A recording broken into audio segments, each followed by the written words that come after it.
Global Typhoon, Chairman TV. Weather update. Helping homeless people.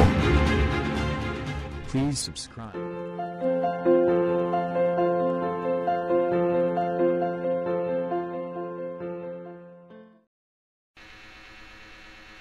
Magandang umaga po. Ito po ang latest update natin ngayong araw, December 8, 2023. Umiral pa rin po yung amihan dito nga po sa may parte ng extreme northern Luzon at yung easterlies naman ay nakakaapekto sa halos malaking bahagi ng ating bansa. Asahan natin meron nga po tayong mga localized thunderstorm at isolated rain shower dito nga po sa may parte ng Metro Manila, Visayas, sa eastern section po yan ng Visayas, at maging dito nga po sa may parte ng Mindanao.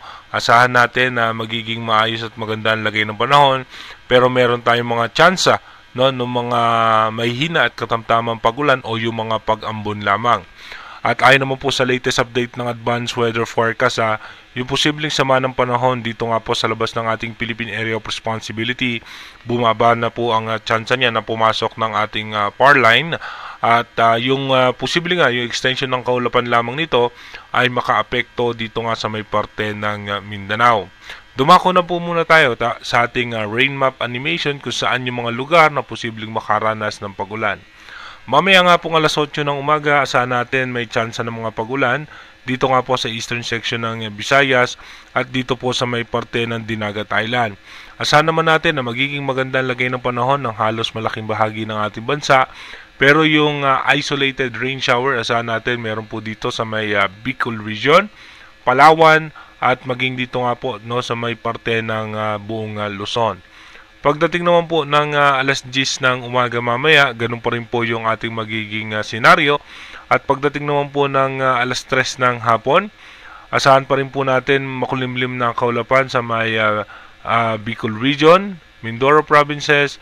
Asahan natin may mga isolated rain shower po tayo dyan, maging dito nga po sa parte ng Luzon.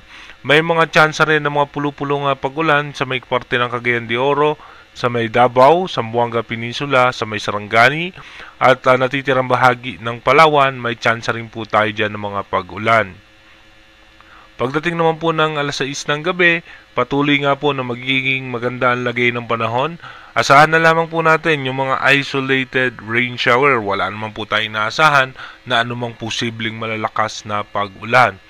Pagdating naman po ng alas 10 ng gabi, mamaya, ganun pa rin po yung magiging posibleng senaryo ng ating bansa. Wala po tayong inaasahan na anumang posibleng malalakas na pag-ulan na makakaapekto sa ating bansa. Pagdating naman po kinabukasan, December 9 ng alas 5 ng umaga, magiging maayos pa rin po ang lagay ng ating panahon. Wala po tayong anumang malalakas na pag-ulan na posibleng asahan. Pagdating naman po ng alas 10 ng umaga bukas, ganun pa rin po, pero dito naman sa may parte ng Zamboanga Peninsula ay makulimlim na kaulapan, pati naman po dito sa may parte ng Palawan. Pagdating naman po ng alas 3 ng hapon bukas, ganun pa rin po yung magiging lagay ng panahon natin, magiging maayos at maganda pa rin po ang lagay ng panahon. Dumako na nga po tayo sa ating Advanced Weather Forecast. Dito nga po sa ating Advanced Weather Forecast, mapapansin nga po natin yung mga weather system outside PAR. At ito nga po yung northeast monsoon o yung amihan na apektado naman po yung parte ng extreme northern Luzon. At ito naman po yung easterlies na nakakaapekto sa ating bansa.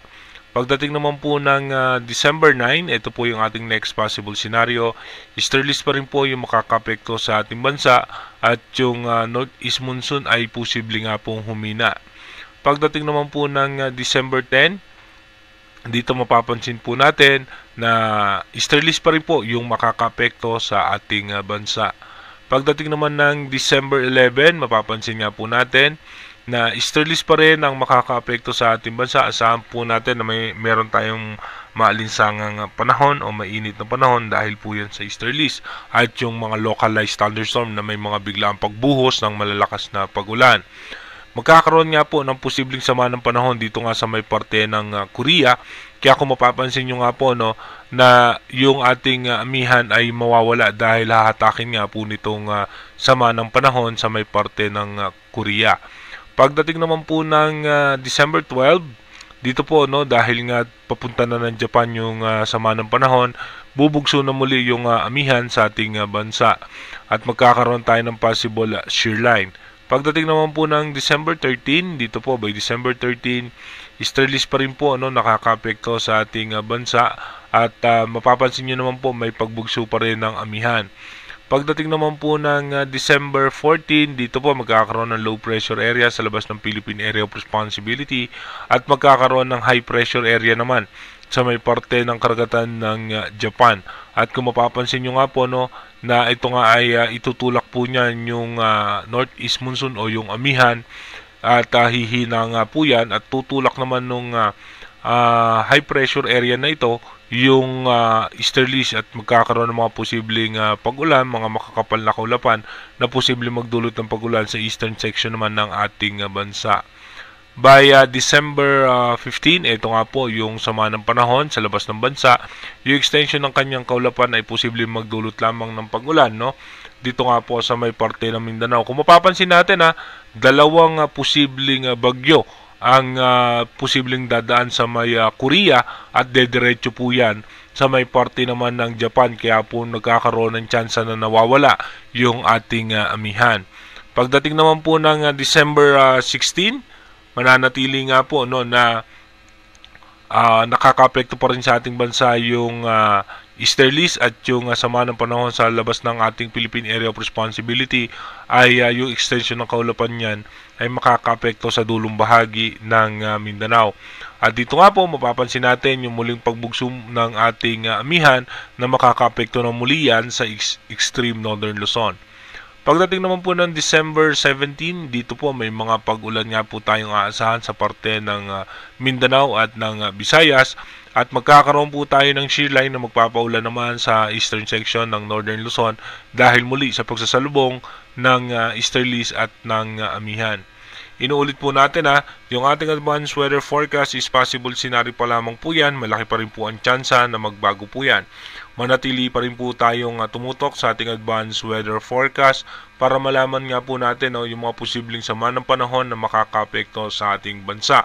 At ayon nga po sa ating European Center, isa hanggang dalawang bagyo ang posibleng mabuo o pumasok sa ating Philippine Area of Responsibility ngayong December. Mas mataas ang tsansa ng unang bagyo na mabubuo sa advanced prediction ay posible nga po ay dito lamang yan sa may parte ng Mindanao. Again, iniulit po natin mag-iingat po tayo palagi sa anumang posibleng sama ng panahon. Wala man tayo minomonitor na bagyo sa ngayon, yung mga posibleng pag-ulan na magiging dulot nitong shear line na posibleng magdulot po yan ng pagbaha sa ating bansa. Mas maging maingat pa rin po tayo kahit wala po tayong posibleng bagyo na nakaka-apekto sa ating bansa. Mag-iingat po tayo palagi. God bless po sa ating lahat.